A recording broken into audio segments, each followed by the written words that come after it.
तुम्हाला कधी असं वाटलं आहे का की दिवसभर धावपळ करूनही काहीच हाती लागलं नाही? तुम्ही खूप मेहनत करताय, पण तरीही आयुष्य अव्यवस्थित, असंतुलित आणि थकवणारं वाटतं? नाही, हे फक्त तुमचं मन म्हणत नाहीये. अनेक लोकांना हीच समस्या भेडसावते आहे. पण कल्पना करा, जर तुम्ही काही अशा सवयी अंगीकारल्या ज्या तुमच्या विचारांना, निर्णयांना आणि प्रत्येक कामाला एक नवी दिशा देतील, ज्या तुमच्यातली स्वतंत्रता, सहकार्य आणि संतुलन वाढवतील, तर तुमचं आयुष्य किती सुंदर आणि सकारात्मक बदलू शकतं. मी आहे आरजे क्वीन आणि तुम्ही ऐकत आहात बोलकी पुस्तके. आज आपण पाहणार आहोत स्टीफन कवी यांच्या the 7 habits of highly effective people या पुस्तकातील त्या 7 प्रभावी सवयी ज्यांनी लाखो लोकांचे जीवन बदलून टाकले आहे आणि तुमच्याही जीवनात मोठा बदल घडवण्याची क्षमता त्या सवयींमध्ये आहे. या प्रवासात आपण शिकणार आहोत कसं स्वतःच्या प्रयत्नांनी खरी स्वतंत्रता मिळवायची, कसं इतरांशी संबंध सुधारून संयुक्त ऊर्जा, सिनर्जी आणि विन विन परिणाम साधायचे, आणि कसं स्वतःला सतत नवीन रिन्यू ठेवून एक टिकाऊ, अर्थपूर्ण आणि प्रेरक जीवन जगायचं. तर तयार आहात का? कारण हा प्रवास तुमच्या आयुष्याला एक नवी दिशा देईल आणि बोलकी पुस्तकेवर सुरू होतोय आजच्या अध्यायांसह, तुमच्या मनाला भिडणाऱ्या गोष्टींसह. कधी तुम्हाला असं वाटलं आहे का की काही गोष्टी तुमच्या हातातच नाहीत? कधी तुम्हाला वाटतं नेहमी माझ्यासोबतच असं का होतं? कधी नशिबावर राग येतो किंवा सगळा दोष परिस्थितीवर टाकावासा वाटतो? पण थांबा, विचार करून बघा, खरंच सगळं बाहेरून घडतं का, की काहीतरी आतलं आहे जे आपण विसरलो आहोत? स्टीफन कवी यांच्या the 7 habits of highly effective people या पुस्तकातली पहिली सवय आहे बी प्रोएक्टिव्ह, म्हणजेच पुढाकार घेणारे बनणे. हेच या प्रश्नाचं उत्तर आहे. कवी म्हणतात, तुम्ही परिस्थितीचे बळी नाही, तर तुम्ही परिस्थिती घडवणारे आहात. हे वाक्य ऐकताना एकदम साधं वाटतं, पण जेव्हा ते खऱ्या अर्थाने मनात बसतं तेव्हा आयुष्याचं चित्र पूर्ण बदलून जातं. स्टीफन कवी या अध्यायातून आपल्याला सांगतात की आपल्या जीवनाचे नियंत्रण बाहेर नाही, ते आपल्या निवडीत आहे. आपण कसं विचार करतो, कसं बोलतो, कसं प्रतिक्रिया देतो, त्यातच आपल्या आयुष्याची दिशा दडलेली आहे.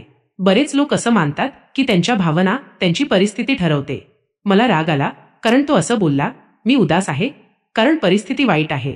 पण कवी म्हणतात हे रिॲक्टिव्ह लोकांचे बोलणे आहे. प्रभावी लोक म्हणजेच प्रोएक्टिव्ह लोक वेगळ्या पद्धतीने विचार करतात.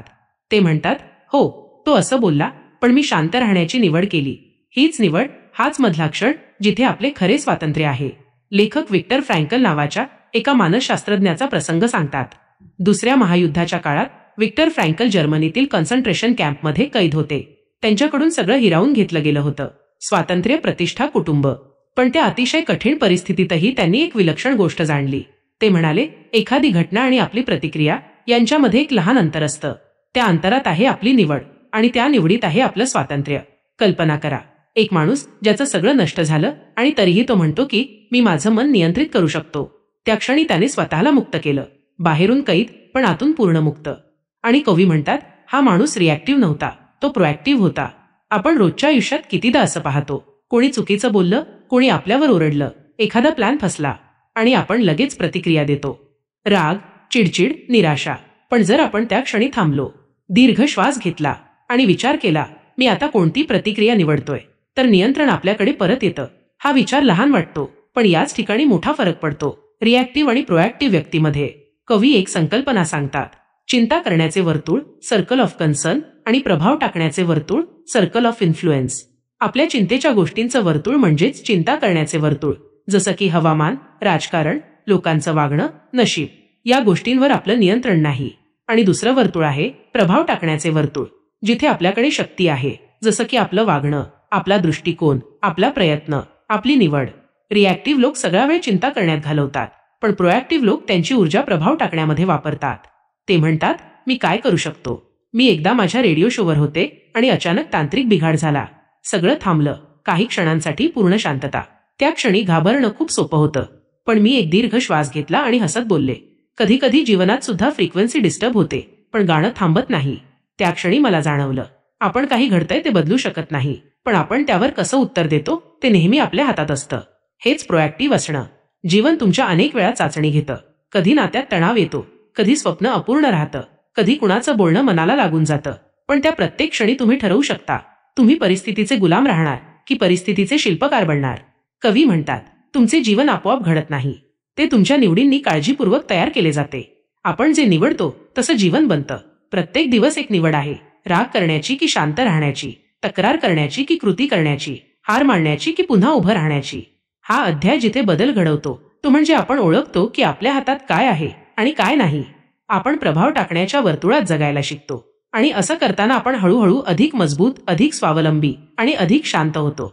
कारण जेव्हा तुम्ही आपल्या आतल्या निवडींवर काम करता, बाहेरच्या जगावर तुमचा प्रभाव आपोआप वाढतो. चला, आज एक छोटा प्रयोग करून पाहूया. आज काहीतरी असं घडेलच जे तुम्हाला त्रास देईल. कोणी चुकीचं बोलेल, ट्रॅफिक लागेल, एखादी गोष्ट हुकली.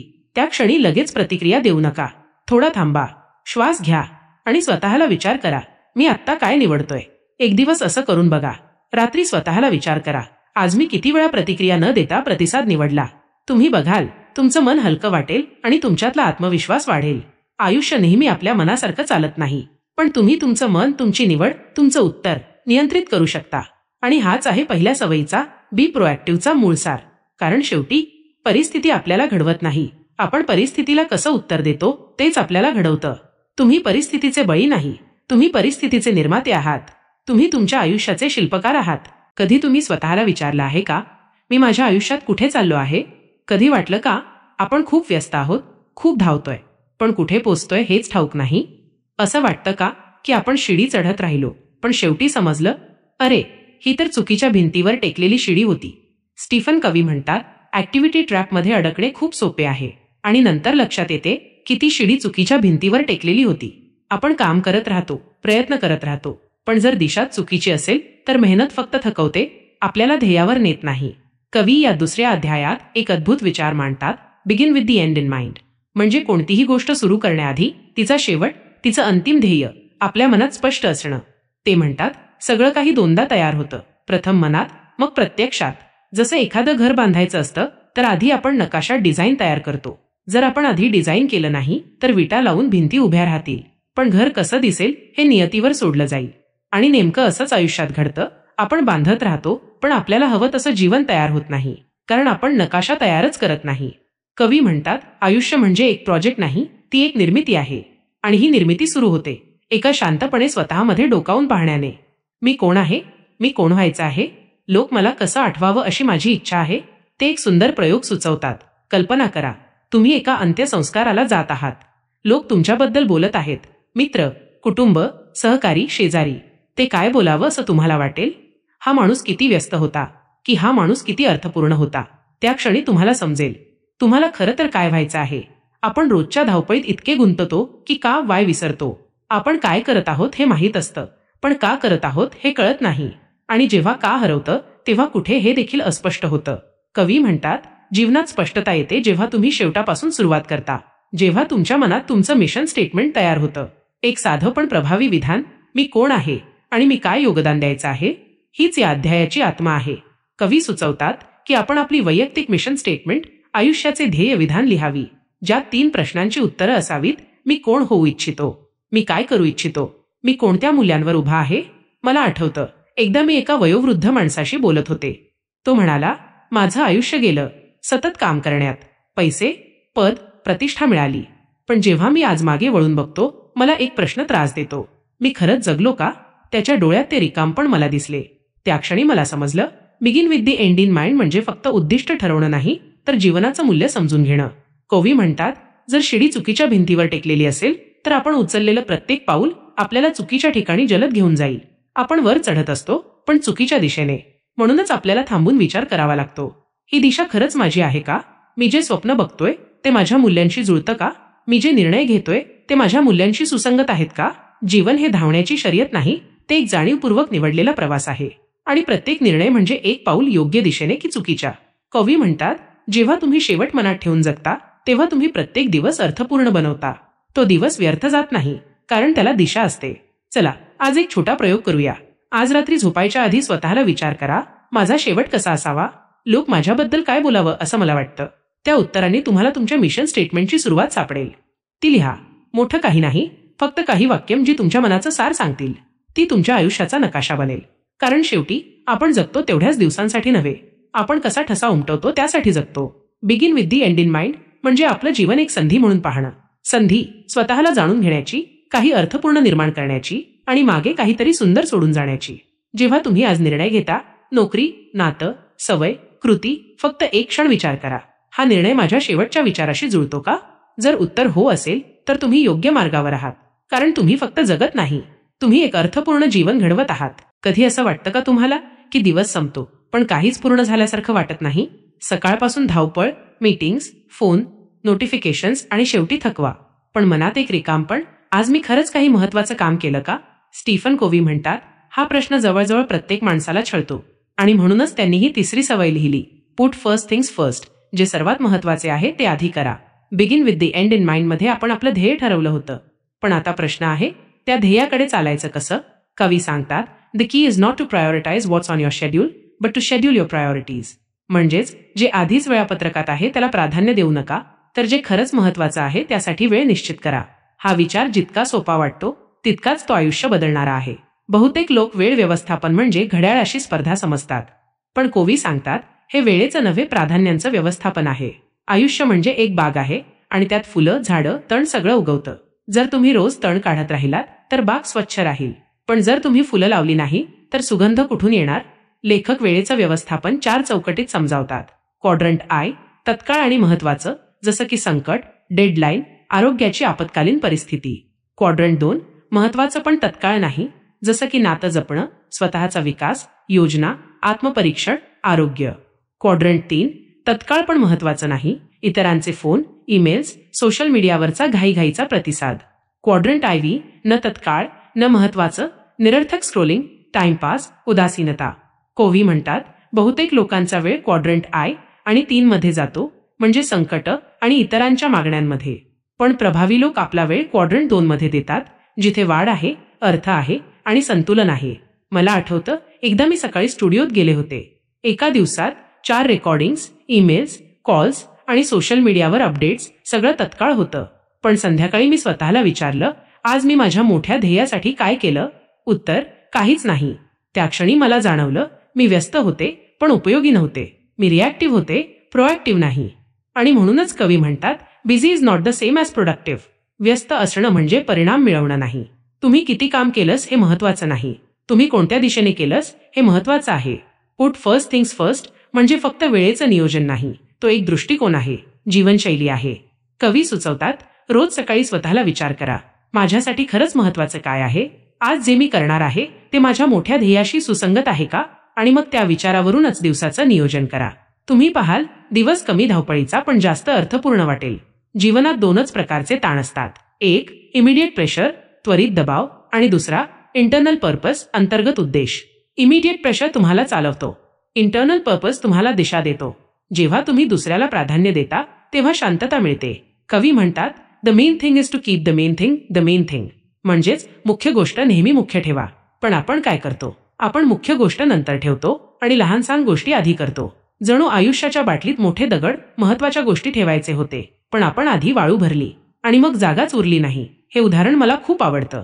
कल्पना करा, तुमच्यासमोर एक काचेची बरणी आहे. तुम्ही त्यात आधी वाळू, मग छोटे दगड आणि शेवटी मोठे दगड घालायचं ठरवलं, पण मोठे दगड बसतच नाहीत. आता उलट करा, आधी मोठे दगड टाका, मग छोटे, मग वाळू, सगळं व्यवस्थित बसतं. हा प्रयोग जीवनासाठी आहे. मोठ्या गोष्टी आधी करा, बाकी सगळं त्यात बसेल. कवी सुचवतात की प्रत्येकाने आपली दिनचर्या आपल्या मूल्यांशी बांधली पाहिजे, परिस्थितीशी नाही. तुम्ही कशाला वेळ देता हे महत्त्वाचं आहे, वेळ कसा वापरता हे नाही. तुम्ही जर रोज थोडा वेळ नात्यांसाठी, आरोग्यासाठी आणि आत्मविकासासाठी राखून ठेवला तर आयुष्य ताणात नाही, तालात जाईल. चला, आज एक छोटा प्रयोग करूया. आज तुमचं एका दिवसाचं वेळापत्रक बघा, ते क्वाड्रंटमध्ये विभागून बघा. किती वेळ तुम्ही खरंच महत्त्वाच्या पण तत्काळ नसलेल्या गोष्टींना दिला, जसं की स्वतःसाठी शांत वेळ, वाचन, कुटुंबासोबत संवाद किंवा ध्येयाचं पुनर्विलोकन. फक्त 30 मिनिटं जरी या क्वाड्रंट 2ला दिली तरी तो दिवस वेगळा वाटेल. आणि आणखी एक गोष्ट, नाही म्हणायला शिका. प्रत्येक गोष्टीला हो म्हणणं म्हणजे स्वतःला नाही म्हणणं. जेव्हा तुम्ही आपल्या वेळेचं रक्षण करता तेव्हा तुम्ही आपल्या आयुष्याचं रक्षण करता, कारण शेवटी वेळच आयुष्य आहे. पुट फर्स्ट थिंग्स फर्स्ट म्हणजे आपली प्राधान्य ओळखणं आणि त्यानुसार जगणे. जेव्हा तुम्ही महत्त्वाच्या गोष्टी आधी करता तेव्हा जीवनात शांतता येते. तुम्ही रिॲक्टिव्ह राहत नाही, तुम्ही डायरेक्शनल, दिशात्मक होता. आणि हेच आहे कवी यांचं तिसरं तत्व, live by priorities not by pressures. दबावांनी नव्हे तर प्राधान्यांनी जगा. कारण शेवटी आपण सगळे व्यस्त आहोत, पण काही जण योग्य गोष्टींमध्ये व्यस्त असतात आणि तेच लोक प्रभावी होतात, शांत राहतात आणि समाधानानं जगतात. कधी तुम्ही असा अनुभव घेतला आहे का की एखाद्या परिस्थितीत तुमचा फायदा होईल पण दुसऱ्याला तोटा? कधी मित्राशी मतभेद झाला तर वाटलं माझा फायदा होईल पण त्याचा तोटा सहन करावा लागेल. किंवा ऑफिसमध्ये चर्चा, नेगोशिएशन करताना मनात आलं मी जिंकेन तेव्हा तो हरत राहील. हीच आपल्याला रोजच्या आयुष्यात दिसणारी विन लूज, जिंकणे हरणे मानसिकता आहे. आणि बऱ्याचदा आपण त्यात अडकतो, कारण आपण विचार करतो की उपलब्धता कमी आहे, मग ते पैसे असोत, वेळ असो किंवा संधी असोत. पण स्टीफन कोव्ही या 4थ्या अध्यायात एक सुंदर गोष्ट सांगतात. थिंक विन विन, दोघांचाही फायदा होईल असा विचार करा. हा विचार फक्त व्यवहारात नाही, तर हृदयात आणि मनात सुरू होतो. कवी म्हणतात, विन विन ही मन आणि हृदयाची अशी विचारसरणी आहे जी प्रत्येक मानवी संबंधात नेहमी म्युच्युअल बेनिफिट, दोघांनाही फायदा शोधते. म्हणजेच प्रत्येक संबंध, प्रत्येक सहमती, प्रत्येक संवाद असा असावा जिथे दोघांनाही फायदा होतो. या तत्वाला आधार मिळतो अबंडन्स मेंटॅलिटीकडून. जगात संधी इतक्या आहेत की दुसऱ्याचं यश तुमच्या यशाला कमी करू शकत नाही. तुम्ही जर मित्राला मदत केली तर तुम्ही गमावत नाही, तुम्हाला नवं ज्ञान, नवं बळ मिळतं. तुम्ही जर सहकारीला संधी दिली तर टीम मजबूत होते आणि तुमचं यश जास्त टिकतं. कवी सुचवतात, जेव्हा एखाद्या निर्णयापुढे येतो किंवा कोणाशी एखाद्या गोष्टीसाठी चर्चा करायची आहे, तर स्वतःला विचार, दोघांनाही या परिस्थितीत काय मिळू शकते. कधी कधी पूर्ण विनविन शक्य नसतं आणि ते ठीक आहे. अशा वेळेस नो डील, कोणताही करार न करणे हा पर्याय स्वीकारा. तात्पुरत्या समाधानासाठी कधीही तडजोड करू नका, कारण खरं समाधान तेव्हाच येतं जेव्हा दोघांनाही आदर मिळतो, फायदा मिळतो आणि संबंध टिकतात. मी एक अनुभव सांगते. एका प्रोजेक्टवर माझ्या टीममध्ये मतभेद झाला होता. मला वाटलं की माझा दृष्टिकोन योग्य आहे, पण एक सहकारी ठाम होता. मी रिॲक्टिव्ह राहू शकले असते, तणाव वाढवू शकले असते किंवा त्याला हरवून माझा मार्ग मिळवू शकले असते. पण मी थांबले, श्वास घेतला आणि विचार केला, दोघांनाही कसं फायदा होईल. आम्हाला एक नवी पद्धत मिळाली. मी त्याचं मत ऐकलं, त्याने माझं समजलं आणि दोघांनी मिळून एक थर्ड सोल्युशन, तिसरा उपाय शोधला. त्यामुळे प्रोजेक्ट केवळ पूर्ण झालाच नाही, तर टीममध्ये विश्वास आणि आपुलकी वाढली. आणि मला जाणवलं, विन विन फक्त निर्णय नाही, तो दृष्टिकोन आहे मनाचा आणि हृदयाचा. श्रोत्यांनो, हे लक्षात ठेवा, विन विन विचारशैली ही आपली मानसिकता आहे. जर आपण नेहमी फक्त स्वतःचाच फायदा शोधत राहिलो तर संबंध कमजोर होतात, विश्वास कमी होतो आणि एकटेपण वाढतं. पण जेव्हा आपण दुसऱ्याच्या दृष्टिकोनाला समजून घेतो, सहमती शोधतो आणि दोघांनाही जिंकण्याचा मार्ग शोधतो, तेव्हा जीवनात सामंजस्य आणि समाधान निर्माण होतं. आज एक छोटा प्रयोग करूया. तुमच्या आजच्या एका संवादात मित्र, सहकारी, कुटुंबीय, स्वतःला विचार करा, या परिस्थितीत दोघांनाही काय मिळू शकतं.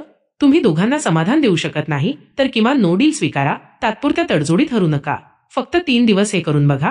तुमच्या संवादांचा टोन बदलेल, तुमच्या मनाची शांतता वाढेल आणि तुमच्या संबंधांमध्ये नवा विश्वास येईल. कवी यांचा संदेश स्पष्ट आहे. आयुष्यातील अनेक संघर्ष साधारणपणे मनात सुरू होतात.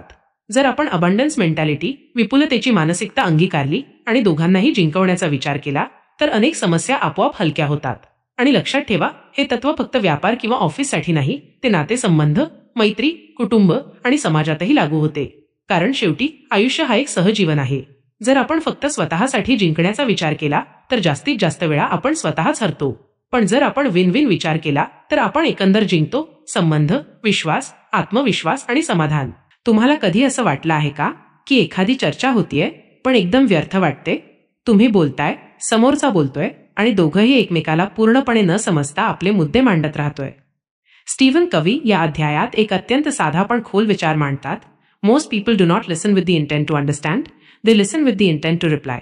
अर्थात बहुतेक वेळा आपण फक्त उत्तर देण्याच्या विचाराने ऐकतो, पण खरोखर समजून घेण्याच्या हेतूने खूप कमी लक्ष देतो. तुम्हाला माहीत आहे का, खरं ऐकणं म्हणजे फक्त कानांनी ऐकणं नाही, ते म्हणजे मनाने, भावनेतून आणि पूर्ण लक्ष देऊन ऐकणं.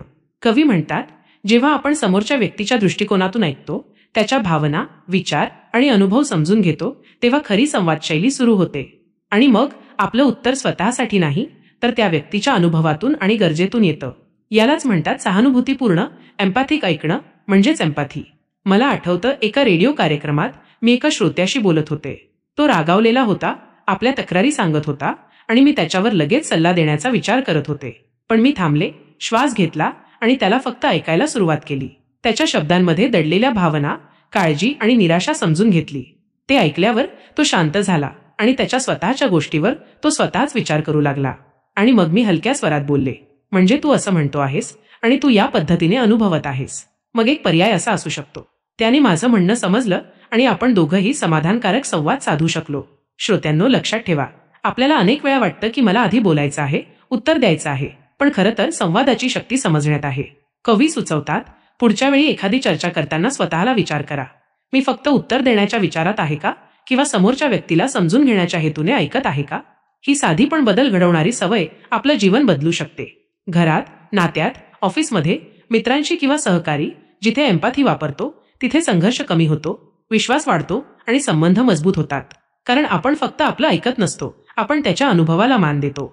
आणि मग जेव्हा आपण बोलतो तेव्हा आपला संवाद प्रभावी, समजूतदार आणि अर्थपूर्ण होतो. मला आणखी एक अनुभव आठवतो. एका मैत्रिणीशी चर्चा झाली, ती दुखावलेली होती. मी लगेच सल्ला देण्याच्या तयारीत होते, पण थांबले आणि फक्त ऐकले. ती स्वतःच शांत झाली आणि तिला उत्तर शोधायला मदत मिळाली. मी फक्त मार्गदर्शन दिलं, पण खरी गोष्ट होती, तिला ऐकले गेले. अनेकदा हेच आपण विसरतो. लोकांना आपण समजून घेतलं तरच ते बदलतात, ते ऐकतात, ते वाढतात. आज एक छोटा प्रयोग करूया. पुढच्या एखाद्या संवादात मित्र, कुटुंब, सहकारी फक्त ऐकण्याचा प्रयत्न करा. तुमच्या मनात उत्तर देण्याचा विचार सोडा. फक्त समोरच्या माणसाच्या अनुभवात, भावना आणि दृष्टिकोनात राहून ऐका. फक्त 3 दिवस. प्रत्येक छोट्या संभाषणात हे करून बघा. तुमच्या संवादांचा टोन बदलेल, तुमच्या मनाची शांतता वाढेल आणि तुमच्या संबंधांमध्ये विश्वास निर्माण होईल. कवी यांचा संदेश स्पष्ट आहे. प्रभावी संवाद म्हणजे केवळ बोलणं नव्हे, ऐकणं आणि समजणं. जेव्हा तुम्ही प्रथम समजून घेता, मग समजावता, तेव्हा संवाद खरंच अर्थपूर्ण बनतो. दोघांचाही फायदा होतो आणि संबंध टिकतात. कारण शेवटी आपले शब्द फक्त आपल्यासाठी नाही, ते समोरच्या व्यक्तीसाठीही वापरले गेले पाहिजे. एम्पथी ही सवय अंगीकारली आणि आपण फक्त ऐकतो ते नाही, आपण बदल घडवतो. तुम्हाला कधी असं वाटलं आहे का की काही वेळा 2 डोळे, 2 विचार, 2 हात जुळल्यावरच जादू होते? एकटा प्रयत्न काहीतरी साधतो, पण एकत्रित ऊर्जा, बुद्धी आणि हृदय, ते जेव्हा एकत्र येतात तेव्हा परिणाम अविश्वसनीय होतो. स्टीफन कोव्ही या 6व्या अध्यायात सांगतात, जेव्हा योग्य प्रकारे समजून घेतले जाते तेव्हा सिनर्जी ही जीवनातील सर्वोच्च कृती आहे, जी बाकीच्या सर्व सवयींचा खरा कस आणि परिणाम आहे. म्हणजे सिनर्जी सहकार्यातून अधिक परिणाम साधणे म्हणजे फक्त सहकार्य नाही, ती एक संपूर्ण जीवनशैली आहे, जी आधीच्या सवयींचा उत्कृष्ट संगम आहे, जी जास्तीत जास्त परिणाम निर्माण करते. ही गोष्ट मला एका अनुभवातून समजली. माझ्या रेडिओ शोवर एका टीम प्रोजेक्टसाठी मला वेगवेगळ्या क्षेत्रातील लोकांसोबत काम करावं लागलं. एक जण लेखक, एक जण संगीतकार, एक जण तांत्रिक आणि मी संवादाचा माझा अनुभव. सुरुवातीला वाटलं हे एकत्र येणारच नाही. वेगळ्या दृष्टिकोनांमुळे अनेक मतभेद झाले, चर्चा तीव्र होती आणि प्रत्येकजण स्वतःच्या मार्गावरच होता. पण आपण थोडा वेळ घेतला आणि समजून घेतलं, वेगळेपण अडथळा नाही, तो एक संपत्ती आहे. आपल्या प्रत्येक क्षमतेचा, दृष्टिकोनाचा आदर केल्यावर आपल्याला नवीन कल्पना, इनोव्हेशन सुचू लागल्या. एका क्षणी जणू 1+1 बरोबर 3 किंवा 5 वाटू लागलं आणि प्रोजेक्ट फक्त पूर्ण झालाच नाही, तर अपेक्षेपेक्षा अधिक उत्कृष्ट झाला. कवी म्हणतात, सिनर्जी म्हणजे प्रत्येक व्यक्तीची अनन्य क्षमता उघड करून, त्याचा आदर करून संयुक्त ऊर्जा निर्माण करणं. जिथे फरक, मतभेद, दृष्टिकोनांचा आदर केला जातो, तिथे नवीन कल्पना जन्माला येते. हा विचार मला आवडतो, कारण आपण बऱ्याचदा फरकांना अडथळा मानतो, पण खरं त्यातच संधी दडलेली असते. आपल्याला हे प्रत्यक्षात आणण्यासाठी कोवी सुचवतात, तुमच्याशी वेगळ्या विचारांचे लोक शोधा, त्यांच्याशी संवाद साधा आणि समस्या सोडवताना माझ्या पद्धतीनुसार नव्हे, तर आपल्यास आणि त्यांना योग्य अशा पद्धतीने विचार करा. शब्दात साधं वाटतं, पण प्रत्यक्षात ते जबरदस्त बदल घडवते. आणखी एक महत्त्वाचा घटक आहे इमोशनल बँक अकाउंट किंवा भावनिक बँक खाते. सहकार्य साधण्यासाठी पहिले विश्वास जिंकणे आवश्यक आहे. लहान गोष्टी सांभाळा, अपेक्षा स्पष्ट करा, माफी मागा. जेव्हा विश्वास आणि आदर तयार होतो, तेव्हा सिनर्जी स्वाभाविकपणे निर्माण होते. म्हणजे एकमेकांच्या क्षमता, भावना आणि दृष्टिकोनांचा आदर करा आणि परिणाम तुमच्या अपेक्षेपेक्षा अधिक चांगला होईल. मी एक छोटा प्रयोग सांगते. पुढच्या आठवड्यात एखाद्या टीममध्ये किंवा कुटुंबात जिथे मतभेद आहेत, फक्त ऐकण्याचा प्रयत्न करा. फक्त तुमच्या दृष्टिकोनात अडकून राहू नका. दुसऱ्याच्या विचारांना सन्मान द्या, लहान मदत करा, माफी मागा. तुम्ही पाहाल, अनेक समस्या हलक्या होतात, नवीन कल्पना सुचतात आणि एकत्रित परिणाम आश्चर्यकारक असतो. सिनर्जी म्हणजे फक्त एकत्र काम करणं नाही, ती जाणीवपूर्वक एकत्रित ऊर्जा निर्माण करणं आहे. जेव्हा सिनर्जी वापरतो, तेव्हा आपण फक्त प्रोजेक्ट पूर्ण करत नाही, आपण नवे विचार, नवे दृष्टिकोन आणि नवे संबंध घडवतो. हे हॅबिट 6 सिनर्जाइज आधीच्या सर्व सवयींचा उत्कृष्ट संगम आहे. प्रोएक्टिव्ह राहणं, ध्येय ठरवणं, प्राधान्य ओळखणं, विन विन विचार करणं आणि समजून ऐकणं, सर्वाचा परिणाम सिनर्जीमध्ये दिसतो. श्रोत्यांनो, लक्षात ठेवा, जेव्हा आपण वेगळ्या क्षमता आणि दृष्टिकोनांना आदर देतो, तेव्हा 1+1 बरोबर 3 किंवा अधिक शक्य होतं. हीच खरी शक्ती आहे, खरी ऊर्जा आहे आणि खरी परिणामकारकता आहे. तुम्हाला कधी असं वाटलं आहे का की कितीही प्रयत्न करा, कितीही धावपळ करा, तरी दिवसअखेर थकवा, निराशा किंवा एक पोकळी घेऊन संपतो? स्टीफन कोव्ही म्हणतात, याचं मुख्य कारण आहे आपण स्वतःला नवी ऊर्जा देत नाही, स्वतःची काळजी घेत नाही. शार्पन द सॉ, करवतीला धार लावणे म्हणजे स्वतःला सतत धार लावणे. फक्त शारीरिक नाही, तर मानसिक, भावनात्मक, सामाजिक आणि आध्यात्मिक या 4ही आयामांचा विचार करून स्वतःला ताजं करणं. हे मला माझ्या स्वतःच्या अनुभवातून समजलं. एकदा मी पूर्ण आठवडा कामात गुंतलेलो होते. रेकॉर्डिंग, एडिटिंग, श्रोत्यांशी संवाद आणि संध्याकाळी जाणवलं की मन भारी आहे, शरीर थकलेलं आहे आणि उत्साह जवळजवळ संपलेला आहे. त्यावेळी मला आठवण झाली कोव्ही यांच्या विचाराची, नूतनीकरण हे ते तत्व आणि प्रक्रिया आहे जी आपल्याला वाढ आणि बदलाच्या ऊर्ध्वगामी प्रवासासाठी शक्ती देते. म्हणजे नवी ऊर्जा देणे हे फक्त एक काम नाही, तर जीवनाला वाढवणारी प्रक्रिया आहे. शारीरिक स्तरावर हे सोपं आहे. चालणं, व्यायाम, योग, खेळ जे शरीराला ऊर्जा देतात. मानसिक स्तरावर वाचन, चिंतन, नवीन कौशल्य शिकणं हे मेंदूला धार देतात. भावनात्मक आणि सामाजिक स्तरावर आपले नातं जपणं, मैत्री, संवाद हे हृदयाला ऊर्जा देतात. आणि आध्यात्मिक स्तरावर ध्यान, शांत राहणं, स्वतःशी संवाद हे आत्म्याला सामर्थ्य देतात. कवी सुचवतात, हा अभ्यास केवळ कार्य म्हणून न करता जीवनशैलीचा भाग करावा.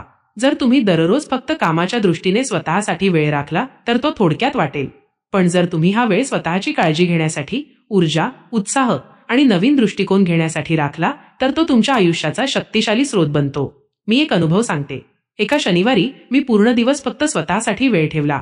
सकाळी चालायला गेले, नंतर काही वेळ ध्यान, त्यानंतर वाचन, दुपारी मित्रांशी संवाद, संध्याकाळी संगीत ऐकणं. दिवस संपताना मला जाणवलं की शरीर ताजं, मन स्पष्ट आणि हृदय हलकं आहे. हेच शार्पन द सॉ आहे. स्वतःला ताजेतवाने करणं, ज्यामुळे पुढच्या आठवड्यातील प्रत्येक गोष्ट प्रभावी, सकारात्मक आणि अर्थपूर्ण बनते. कोव्ही म्हणतात, आपली सर्वात मोठी संपत्ती म्हणजे स्वतः आणि ती जपणं, सुधारणे करणं आणि नवी ऊर्जा देणं हे आपल्या हातात आहे.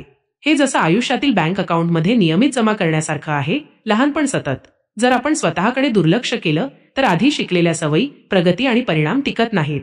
पण जर नियमित नूतनीकरण केलं तर प्रत्येक हॅबिट अधिक प्रभावी, अधिक टिकाऊ आणि अधिक आनंददायी होतो. आज एक छोटा प्रयोग करूया. फक्त आजचा दिवस किंवा काही तास स्वतःसाठी ठेवा. शरीरासाठी थोडा व्यायाम, मनासाठी वाचन किंवा चिंतन, हृदयासाठी संवाद आणि आत्म्यासाठी ध्यान. हा दिवस काम नाही, तो जीवनशैलीचा भाग आहे हे ध्यानात ठेवा. तुम्ही पाहाल, ऊर्जा, स्पष्टता आणि उत्साह फक्त ताजेतवाने नाही तर पुढच्या प्रवासाला नवा वेग मिळतो.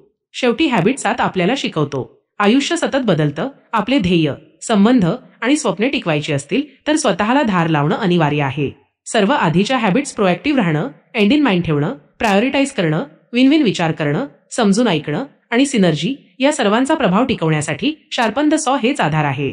श्रोत्यांनो, लक्षात ठेवा, स्वतःसाठी वेळ राखणं, स्वतःला नवी ऊर्जा देणं म्हणजे आयुष्याच्या प्रत्येक क्षेत्रात टिकाव आणि वाढ साधणं. हा हॅबिट फक्त एक क्रिया नाही, तो एक जीवनशैली आहे जी आपल्याला सतत सुधारत ठेवते, ऊर्जा देत ठेवते आणि प्रत्येक दिवशी आपला सर्वोत्तम आविष्कार करायला तयार ठेवते. तुम्हाला आठवतंय का आपण सुरुवातीला काय शिकलो? पहिले 3 अभ्यास, हॅबिट 1, 2 आणि 3 हा स्वतंत्रता, इंडिपेंडन्स मिळवण्याचा प्रवास आहे. हॅबिट 1, बी प्रोएक्टिव्ह, आपल्याला शिकवते की आपण परिस्थितीचे बळी नसतो, आपण आपल्या प्रतिक्रिया निवडतो. Habit 2, begin with the and in mind, आपलं ध्येय ठरवा, आयुष्याचे उद्दिष्ट मनात ठेवा आणि निर्णय त्या दिशेने घ्या. Habit 3, put first things first, आता त्या ध्येयाला प्रत्यक्षात आणण्यासाठी प्राधान्य ठरवा, वेळ आणि ऊर्जा क्वाड्रंट 2 सारख्या महत्त्वपूर्ण गोष्टींमध्ये वापरा.